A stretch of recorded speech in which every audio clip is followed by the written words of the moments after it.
बारां जिले के अंता विधानसभा सीट पर उपचुनाव की तारीखों का ऐलान हो गया। 11 नवंबर को अंता सीट के लिए वोटिंग होगी। रिपोर्ट देखिए। अंता सीट पर उपचुनाव का ऐलान। 11 नवंबर को होगा मतदान। क्या है अंता का सियासी समीकरण? अंता विधानसभा सीट पर उपचुनाव के ऐलान के साथ ही सभी सियासी दलों में चुनावी तैयारियां तेज कर दी है। अंता विधानसभा बारां जिले की प्रमुख सीटों में से एक है। यहां कांग्रेस और बीजेपी में पिछले 20 सालों से कड़ी टक्कर रही है। 2008 में कांग्रेस के प्रमोद भाया ने ये जीत दर्ज की और 2013 में बीजेपी के प्रभुलाल सैनी विजयी हुए। साल 2018 में प्रमोद जैन भाया फिर कांग्रेस से जीते, जबकि 2023 में बीजेपी के कंवरलाल मीणा ने जीत दर्ज की। पिछले 4 चुनावों में दोनों दलों ने 2 बार जीत दर्ज की है, लेकिन कांग्रेस की जीत का अंतर ज्यादा रहा है। अब जानते हैं कि इस सीट पर उपचुनाव क्यों हो रहा है। दरअसल तत्कालीन भाजपा विधायक कंवरलाल मीणा के जेल जाने के बाद उनकी विधायकी निरस्त कर दी गई। कंवरलाल मीणा को एसडीएम पर पिस्तौल तानने और सार्वजनिक संपत्ति को नुकसान पहुंचाने के एक पुराने मामले में 3 साल की सजा हुई, जिसके बाद सुप्रीम कोर्ट से अपील खारिज होने पर विधानसभा अध्यक्ष ने उनकी विधायकी रद्द कर दी और ये सीट खाली हो गई। अंता विधानसभा सीट का ये उपचुनाव प्रदेश की राजनीति, खासकर सरकार और विपक्ष दोनों के लिए पब्लिक इमेज और चुनावी समीकरणों के लिहाज से महत्वपूर्ण माना जा रहा है। चुनाव की तारीख की घोषणा के साथ ही सियासी दल यहां जीत के समीकरणों को बनाने में जुट गए हैं। पूरी तरीके से सरकार फेल है और ये सारी चीजें हम लोग लेकर के जनता के बीच में जाएंगे और मैं विश्वास के साथ कह सकता हूं कि ये जो उपचुनाव है अंता का, वो कांग्रेस निश्चित रूप से चुनाव जीतेंगे। हमारी सीट है, परंपरागत हमारी सीट है, हम जीतते आ रहे हैं, इस बार भी हम जीतेंगे, निश्चित रूप से जीतेंगे। और पहले भी कांग्रेस तो अपनी भुजाएं फड़काती थी ना, जो 7 विधानसभाओं के चुनाव थे, एक जीत पाई कांग्रेस और वो बहुत कम वोटों से जीत पाई थी। अंता विधानसभा में मतदाता सूची की बात करें तो कुल 2,27,563 वोटर हैं, जिनमें 1,16,405 पुरुष मतदाता है और 1,11,154 महिला मतदाता शामिल है। 4 वोटर थर्ड जेंडर के हैं। वहीं कुल 268 पोलिंग बूथ बनाए गए हैं। न्यूज़ 18 राजस्थान के लिए विपिन तिवारी की रिपोर्ट। अलवर के राजीव गांधी सामान्य अस्पताल की सेंट्रल लैब में जो तस्वीरें सामने आई वो स्वास्थ्य व्यवस्था की पोल खोल रही है। जहां मरीजों की जांच होती है, वहीं कुर्सियों पर कुत्ते आराम फरमाते नजर आए हैं। सेंट्रल लैब का नजारा देखिए। ये नजारा किसी चौंकाने वाले वीडियो से कम नहीं है। ये सेंट्रल लैब का नजारा है। कुत्ते यहाँ पर जो है वो घूमते हुए कैमरों में कैद हुए हैं। यहीं पर तमाम जो मरीज आते हैं उनकी जांच की जाती है। तो अलवर से ये तस्वीरें स्वास्थ्य व्यवस्था की खामियों को उजागर करती, स्वास्थ्य महकमे की पोल खोलती। आखिरकार अलवर की राजीव गांधी सामान्य अस्पताल की सेंट्रल लैब, जहां से जो तस्वीरें निकल कर के आ रही हैं वो तस्वीरें बता रही हैं कि कैसे लापरवाही का आलम है।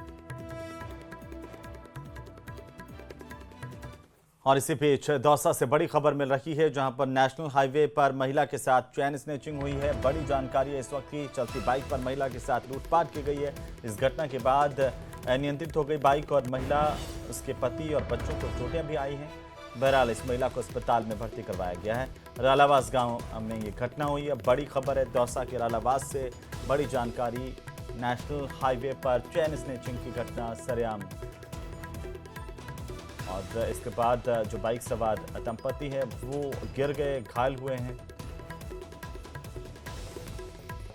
चलती बाइक पर बदमाशों ने चैन स्नैचिंग की वारदात को अंजाम दिया है।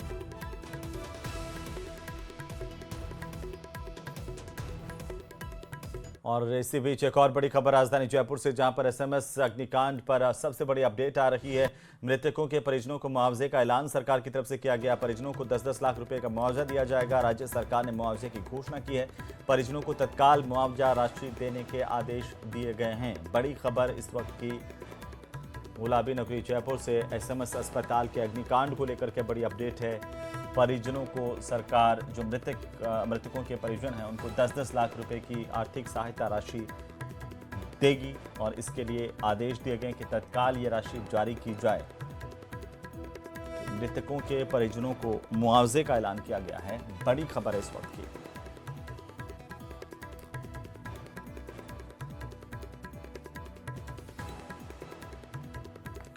तो वहीं एसएमएस में हुए अग्निकांड को लेकर आरएलपी के सुप्रीमो और नागौर सांसद हनुमान बेनीवाल एसएमएस अस्पताल पहुंचे।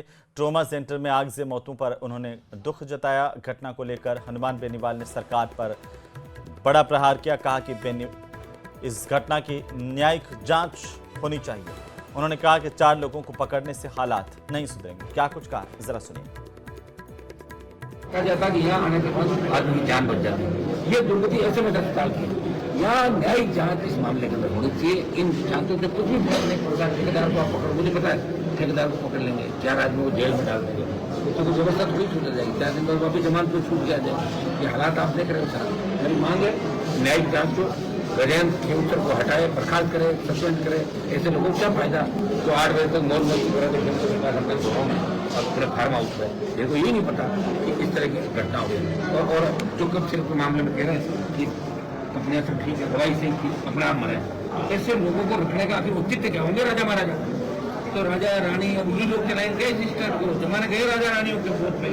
अब आम आदमी जो किसान के बेटे उनकी सत्ता में भागीदारी होने पर, हाँ भजन लाल जी को मैडम पसंद हो सकता है, आपको 2 लोग पसंद हो सकते हैं, कुछ लोगों ने बुरे वक्त में इनका साथ दिया होगा, उनको साथ लेकर डोले होंगे, तो उनको इनाम स्वरूप दूसरी चीज दे दो। आप मंत्रिमंडल से इनको हटाओ, राजस्थान को मुक्त करो। और एसएमएस अस्पताल के अंदर जो हादसा हुआ, जिस तरह लोग बेड वार्ड बन गया था सड़क के ऊपर, ये पूरा देश देख रहा है कि राजस्थान के अंदर पोपाबाई का राज है। पोपाबाई के राज के लिए भजन लाल और भारतीय जनता पार्टी की पूरी सरकार की। उधर कफ सिरप से मौत मामले में राज्यों को मानवाधिकार आयोग की तरफ से नोटिस जारी किए गए हैं। राजस्थान, मध्य प्रदेश और यूपी सरकार को नोटिस जारी किए गए हैं।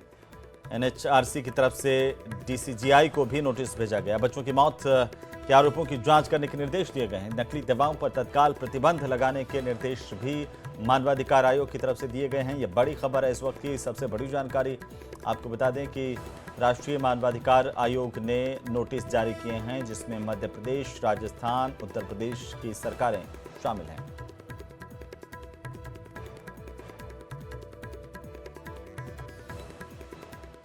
उधर झालावाड़ जिले के पिपलौदी स्कूल हादसे को लेकर के नरेश मीणा अपने समर्थकों के साथ झालावाड़ जिले के पिपलौदी गांव पहुंचे। इस दौरान नरेश मीणा ने गांव पहुंचकर स्कूल हादसे के पीड़ित परिवारों से मुलाकात की और हादसे में मृतक बच्चों के परिजनों को 13-13 लाख रुपए की नकद सहायता राशि सौंपी है।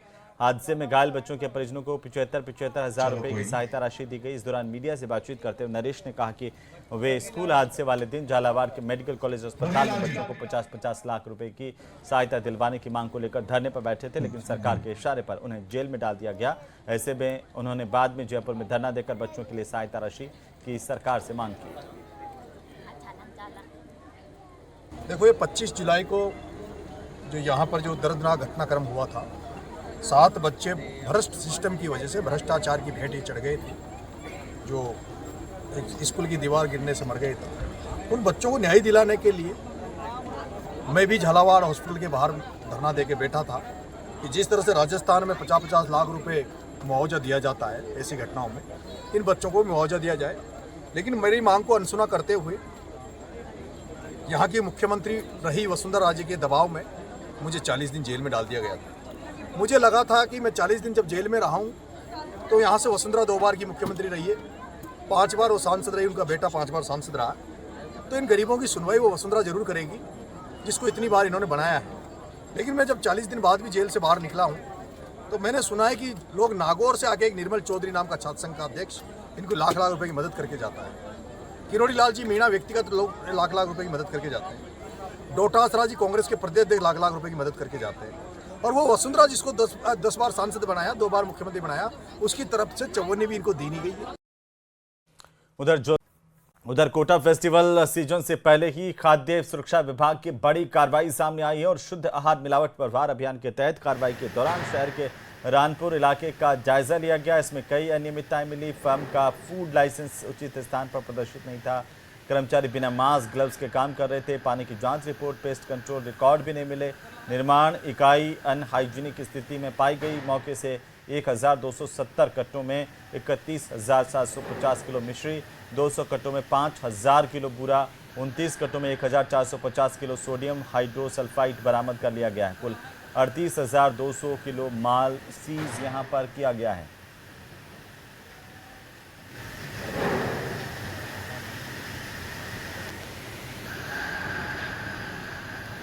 उधर राजस्थान में बारिश का दौर एक बार फिर से सितम बरपा रहा है। पश्चिमी विक्षोभ के फिर से सक्रिय होने पर प्रदेश भर में बारिश का दौर शुरू हो गया।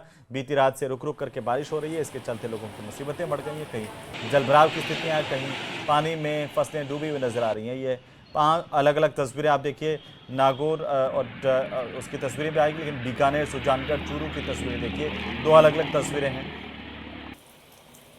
बीकानेर और चूरू के सुजानगढ़ की, जहां पर बारिश का दौर देखने को मिला। सड़कों पर पानी भर गया, लोगों की परेशानी बढ़ गई और खेतों में भी पानी भर गया है। तो जल भराव की समस्या से भी लोगों के लिए परेशानी खड़ी हो गई है। बीकानेर में देखिए किस तरीके से लोग परेशान होते रहे। उधर टोंक की बनास नदी में फिर एक पिकअप बह गई है। राजमहल रपट पर पानी के तेज बहाव में पिकअप बह गई। हादसे की जानकारी मिलने पर पुलिस मौके पर पहुंची। स्थानीय लोगों की मदद से चालक को सुरक्षित बाहर निकाला गया, फिर जेसीबी के जरिए पिकअप को निकाला गया। आपको बता दें कि बिसलपुर बांध से बनास नदी में पानी छोड़ने के बाद सबसे पहला रास्ता राजमहल का ही आता और यहाँ पर देर रात से जिले भर में रिमझिम बारिश हो रही है। बारिश के कारण बनास नदी के रास्ते फिर बंद हो गए। ऐसे में बिसलपुर बांध से बनास नदी में पानी की निकासी फिर से बढ़ाई गई है।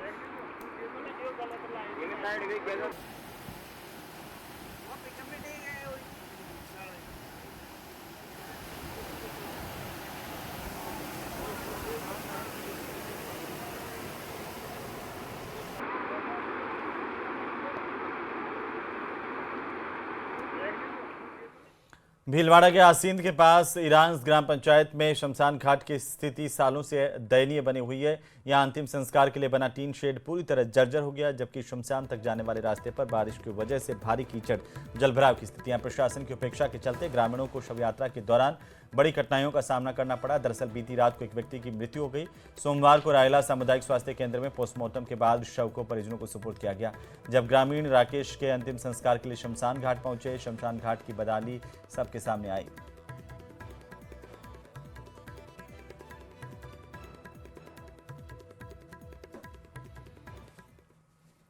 तो वहीं जन स्वास्थ्य अभियांत्रिकी और भूजल मंत्री कन्हैयालाल चौधरी एक दिन के दौरे पर जिले में रहे। इस दौरान उन्होंने 264.61 करोड़ रुपए की विशाल जल परियोजनाओं का शिलान्यास, लोकार्पण किया। ये परियोजनाएं मुख्य रूप से जल जीवन मिशन यानी जेजीएम को गति देने पर केंद्रित हैं। मंत्री ने सुहाना, सहाड़ा और रायपुर ब्लॉक में चंबल पेयजल परियोजना सेकेंड फेज के रेट्रोफिटिंग कार्यों का भूमि पूजन किया है। मंत्री ने जल आपूर्ति में बड़ी बाधा बन रहे अवैध जल कनेक्शंस पर सख्त रुख अपनाया। उन्होंने इन्हें बड़ी बीमारी बताते हुए घोषणा की कि इन पर अंकुश लगाने, प्रभावी कार्रवाई सुनिश्चित करने के लिए जल्द सख्त कानून लाया जाएगा। उधर राजस्थान में एक बार फिर से पश्चिमी विक्षोभ का असर देखने को मिला। रात में हुई झमाझम बारिश ने किसानों की मेहनत पर पानी फेर दिया। प्रदेश के कई जिलों में बारिश की वजह से फसलों को नुकसान पहुंचा है। रिपोर्ट देखिए।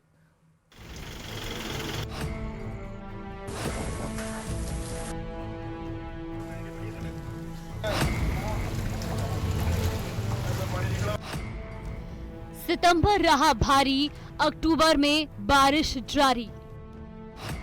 बादलों की मार, फसलें हुई बर्बाद।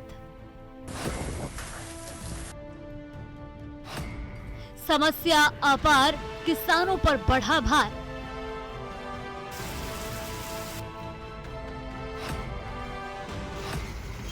नागौर, श्रीगंगानगर, अलवर, सीकर, अजमेर के साथ दौसा और राजधानी जयपुर में बारिश झमाझम हुई, जिसके बाद कई इलाकों में तापमान में कमी आई है। राजधानी जयपुर में बारिश से मौसम सुहावना हो गया। नागौर में 3 घंटे की बारिश ने किसानों की कमर तोड़ के रख दी है। डेगाना उपखंड के चुई, चुवा, चौसली, खुड़ी, गुंदीसर, मांझी, किरोदा क्षेत्र सहित आसपास के गांव में बारिश का असर हुआ और खेतों में कटने के लिए खड़ी बाजरा, ग्वार, मूंग और कपास जैसी फसलें भीगने से खराब हो गई। किसानों का कहना है कि इसका सीधा असर पड़ेगा पैदावार पर और चारे की भी किल्लत खड़ी हो सकती है। वहीं दौसा जिले में बीती रात से ही रुक रुक कर बारिश का दौर जारी है, जिसके बाद किसानों ने बुआई की प्रक्रिया को टाल दिया है। श्रीगंगानगर में बारिश से खेतों में खड़ी नरमा, मूंग, ग्वार और बाजरे की फसल को नुकसान होने की आशंका है। पदमपुर के ग्रामीण इलाकों में बारिश के साथ हल्की ओलावृष्टि भी देखने को मिली, तो वहीं जिला मुख्यालय स्थित नई धान मंडी में रखी फसलों को तिरपाल से ढका गया और शेड के नीचे सुरक्षित स्थान पर रखा गया। लेकिन धान मंडी में जल भराव से उपज में कमी पहुंचने की संभावना है। सबसे ज्यादा नुकसान कॉटन में नरमे में सबसे ज्यादा नुकसान है, क्योंकि इसका फल वगैरह आया हुआ है, इसमें बारिश आ रही है तो इसका नरमा वगैरह क्या खराब हो रहा है। कॉटन है जो खराब हो रही है, सबसे अधिक वहाँ पे आ रही है। इसमें अगर नुकसान नहीं होगी, तो नुकसान हो गया तो ठीक है, कॉटन खराब होगी, भाव भी खराब जाएगा और क्वालिटी भी डाउन होगी। डीडवाना कुचामन के अधिकांश क्षेत्र में बारिश ने किसानों की समस्या बढ़ा दी है।